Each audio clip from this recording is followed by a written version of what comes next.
bienvenue dans Broadcasting Bino. Comme vous pouvez le voir, petit changement de décor parce qu'on approche des fêtes de Noël et que pour moi c'est toujours bien de s'imprégner de l'esprit de Noël. Bref, je m'excuse d'avance pour la série dont je vais vous parler, c'est la série de la frustration intense. Et oui, elle fait malheureusement partie de cette longue liste de séries qui ont été injustement annulées.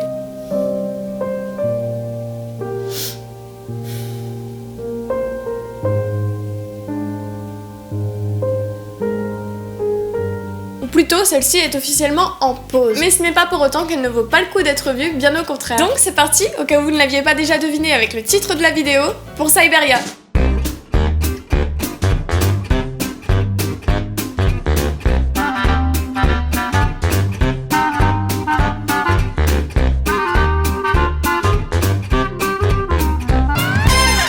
Syberia est une série américaine créée en 2013 par Matthew Arnold. D'ailleurs, bonne chance pour le trouver sur internet, il se fait royalement voler la vedette par Matthew Arnold, un très vieux poète anglais. On peut effectivement observer une légère différence d'âge. Syberia n'a absolument rien à voir avec les deux séries précédentes dont je vous ai parlé. C'est une fausse télé-réalité, un bon compromis entre Lost et Koh-Lanta. Elle est composée d'une saison de 11 épisodes de 40 à 45 minutes chacun et ça se regarde comme du petit lait.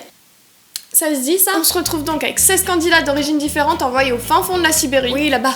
Tout là-bas. Et qui vont devoir survivre jusqu'à la fin de l'hiver. Remporter le jeu, les 500 000 $, il ne doit en rester qu'un. Syberia répond à tous les critères de la télé-réalité. On a le présentateur de l'émission, les candidats tous très différents et tous plus clichés les uns que les autres, qui font des confessions face caméra. Being nice is one thing, but we can't forget that this is a competition. Et les caméramens filment en caméra portée. Et autant vous le dire tout de suite, je hais les télé-réalités. Je trouve ça abrutissant au possible. Mais pourquoi Syberia alors? Tout simplement, c'est une satire de la télé-réalité. On commence sur un ton très léger qui reprend les clichés du genre avec des personnages très caricaturaux, des gros plans sur leurs réactions, un présentateur qui en fait beaucoup trop, This is Syberia. et des révélations sous gros coups de... Mais très rapidement, le concept de télé-réalité est mis en PLS après le premier incident. Ce qui peut être considéré comme un spoiler n'est en réalité que le plot de base de la série et on s'en rend compte dès le premier épisode. Les 16 candidats tous fraîchement sortis d'un hélicoptère apprennent que leurs bagages ne les suivront pas dans l'aventure, qu'ils vont devoir faire la course jusqu'à leur campement et que les derniers seront éliminés. Il y en a même un qui ne va pas revenir du tout. Alors ouais, mais en fait non, il a disparu en allant chasser le champignon comme un gros con. Alors, désolé. Ça commence bien, hein? Et c'est ainsi que la fiction dépasse une fois de plus la réalité puisque Syberia est sorti l'année où un candidat de Koh-Lanta est décédé. Et c'est à partir de cet événement tragique qu'on rentre dans la critique même de la télé-réalité. Les candidats sont prêts à tout pour gagner de l'argent et devenir célèbres. Je veux dire, il y a quand même un mort dès la première étape. Toujours pas. Et eux, ils se disent OKLM. Ouais, c'est chaud. Mais l'argent! Le présentateur de l'émission leur demande s'ils veulent continuer l'aventure et comme des génies sans fin, ils disent oui. Mais surtout, le détail qu'on oublie, c'est que la production aussi accepte de continuer. C'est bien louche, tout ça. Le suspense est d'ailleurs assez bien tenu, on n'a pas que des major plot twists, en fin d'épisode. Le générique, dont la musique est la définition même de épique, ne montre même pas le vrai nom des acteurs mais toujours ceux des personnages. Ça renforce cette idée de réalité, on pourrait presque y croire. Et les personnages jouent eux-mêmes des personnages pour être appréciés des spectateurs ou pour les impressionner. Ils ont conscience d'être regardés et ça change tout. On est impliqué dans l'émission mais toujours en retrait. On ne sait pas si on se fait manipuler lorsqu'un candidat fait une confession touchante mais on sait lorsqu'il a menti à un autre candidat. D'ailleurs, parlons-en des candidats. Vous avez vu cette transition de malade? Ils restent très clichés et ils sont pas faits pour qu'on s'attache à eux, sauf si la production en décide autrement. Et je peux presque les comparer à des personnages de Lost à chaque fois. On a Johnny, le beau gosse un peu arrogant, la belle Carolina qui semble jouer un double jeu, Esther, la mannequin qui ne pense qu'à elle, Nico, le mec qui prend le rôle de leader sans qu'on lui demande, Sam, le vieux gentil qui sait faire plein de trucs, etc. Je pourrais continuer comme ça longtemps. Donc ouais.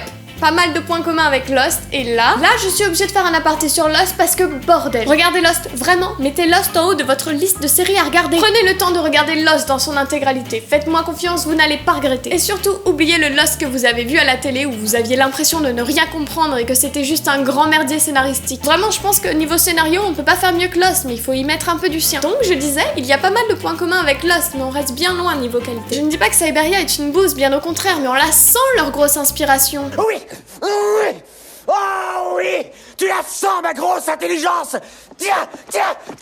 Mais ça vaut le coup d'être vu et si vous le pouvez, restez jusqu'à la fin. Dans tous les cas, un petit conseil pour la suite, ne vous arrêtez pas au pilote d'une série pour la juger. Donnez beaucoup plus de chance, 4-5 épisodes, voire une saison entière, vous pourriez être surpris. Alors oui, cette série a des défauts. Les candidats ont les cheveux toujours propres, les caméras fonctionnent à l'énergie magique et les candidates n'ont jamais leurs règles. Ouais, faut quand même attendre quelques épisodes avant que l'une d'entre elles trouve un tampon. Mais je vais pas trop m'attarder là-dessus, le but de Broadcasting Bino, c'est surtout de vous donner envie de voir des séries et non de les critiquer. On veut de la positivité positivité ici. Cyberia, c'était un pari un peu trop gros et c'est bien dommage parce qu'on se retrouve du coup avec la série de la frustration, avec des questions auxquelles on n'a pas de réponse et qui méritent clairement une saison 2. Rien n'est perdu puisque la série est en stand-by et non annulée, mais chez NBC ils ont l'air très réticents à continuer. Et ça fait 2 ans qu'ils sont réticents, putain. On les comprend avec les audiences un peu catastrophiques de la saison 1. Sachant qu'ils ont l'habitude de diffuser des séries à succès comme Friends, The Office, Parks and Recreation ou encore 30 Rock. Bref, que des très bonnes comédies qui n'ont donc rien à voir avec Cyberia. Le bouche à oreille semble être la seule solution pour qu'ils puissent continuer. Il y a une fanbase relativement importante qui soutient toujours la série et les acteurs sur les réseaux sociaux ne perdent pas espoir. Et si moi, avec ma petite vidéo, d'une certaine manière, je peux participer à faire revenir une série et d'une manière plus égoïste avoir des réponses à mes questions, alors je crache pas dessus. Bref, si vous avez aimé la première saison de Cyberia, n'hésitez pas à le faire savoir sur les réseaux sociaux et qui sait, ça changera peut-être quelque chose. Vu dans une ère où on a le pouvoir de faire pression sur les producteurs. On a fait revenir Veronica Mars, peut-être qu'on réussira pour Cyberia ou Utopia et Firefly. Voilà, j'espère que cette vidéo vous aura plu et que vous aurez envie de donner une chance à Cyberia. Je suis consciente que ce genre de série dans l'esprit survival ne peut pas plaire à tout le monde, mais j'ai passé un très bon moment devant cette série et j'espère que vous en passerez un aussi. Pour la France, la saison 1 a été diffusée sur MCM, donc je pense que les épisodes doivent être trouvables en VF pour les hérétiques. N'hésitez pas à laisser votre avis sur la vidéo ou des idées de séries dans les commentaires et sur les réseaux sociaux. Et non, je ne ferai pas de vidéo sur Breaking Bad ou The Walking Dead, je pense que ces séries sont déjà assez connues comme ça. Par contre, l'envie d'en faire une sur Jessica Jones me titille grandement et ça n'a rien à voir avec mon amour pour David Tennant.